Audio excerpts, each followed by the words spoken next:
Hey, my name is Isaiah, and I'm going to be teaching you my move called As All Things Should Be. This is what it looks like.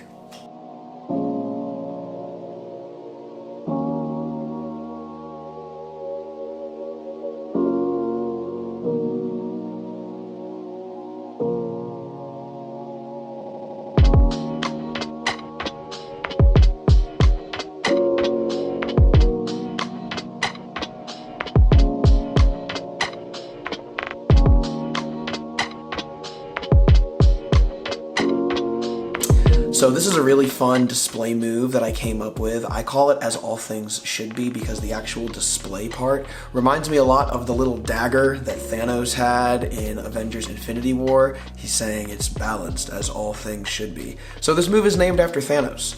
I think this is a really cool flourish because it opens up with a display and then the display closes into the rest of the cut. A lot of times you see display moves that have the whole intricate cut that ends in the display, but this one starts with the display. So it's pretty unique, and I'm looking forward to teaching it to you.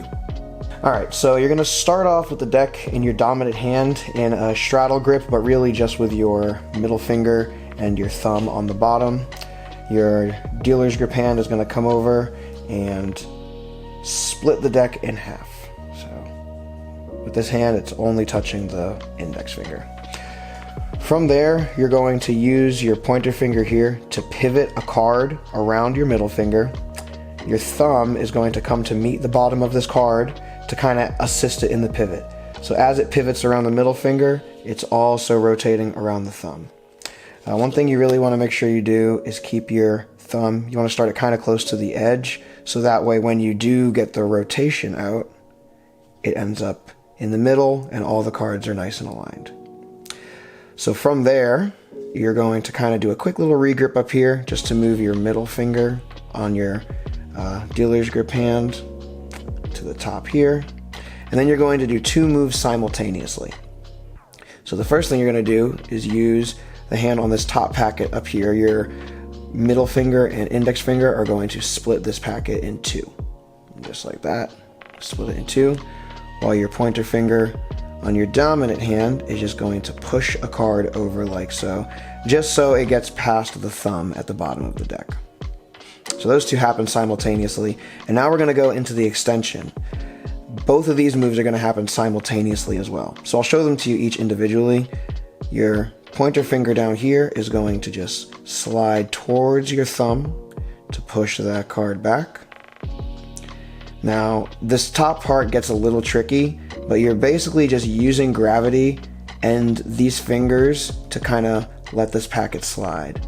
So you're going to slowly extend that middle finger, holding the packet, and allow it to rest on your ring finger and pinky. And that is what will create the extension. It's a little knacky at first. You kind of have to move your hand slightly to compensate for this single card in the middle so it doesn't fall, but just with a little bit of practice you should be able to get it. So now we're here in this big extension. To close it up, you're just going to do the exact reverse. Bring this finger up, back like that, and then these fingers are going to push this up like that. And both of those moves also happen simultaneously. So pivot.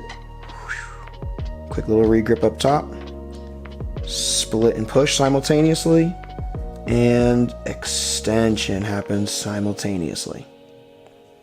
And then both of them gonna slide back in. Now as you slide back in, you're going to lift up your ring finger here to pinch this middle card in between your ring finger and your middle finger. So now you should be able to let go with this thumb.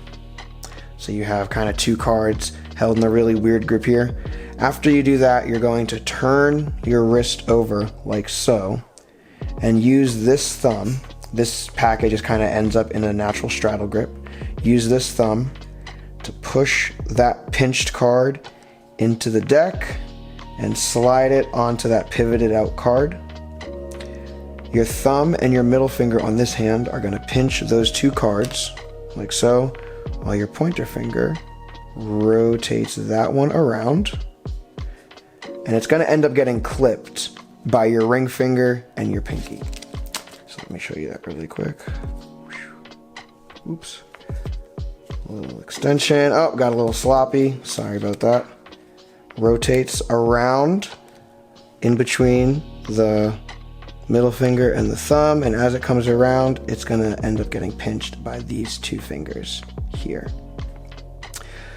So once you do that, you're going to pull that up and turn this wrist back over, and you're going to use your thumb to slide it to the back side of your palm. As you're doing that, you're just pivoting out another card with that pointer finger. So this slides all the way back here. Then you're gonna push it right back up, slide it over that card like so. Then you're gonna do two more motions here, both simultaneously again. This card just gets pulled to the bottom of the deck like that. While this card, you use your pointer finger to wrap it around the deck as you turn your wrist. Thumb comes up here, pulls this card down. And then really you can just kind of do whatever at this point. I usually just do a little swivel cut and drop it on top, but really you can close it up however you want. So split the deck in half, pivot out the card in between the thumb and the middle finger, break and push simultaneously, extend outwards, close it back in. This card gets pinched, wrist rotates around, push, pinch, spin, pinch. As you spin this hand, these fingers will just kind of naturally line up there, so just grab it in the pinch. Roll your wrist back around. Thumb meets the card, pushes it to the back of your palm. This card pivots out. Slide it across the deck and that card. Bring both of these cards around town. Pull that one down onto the deck, and then do whatever you want to close it up. And that right there is as all things should be. Flawlessly. And so they get out of it once. Now the actual performance of it is another question.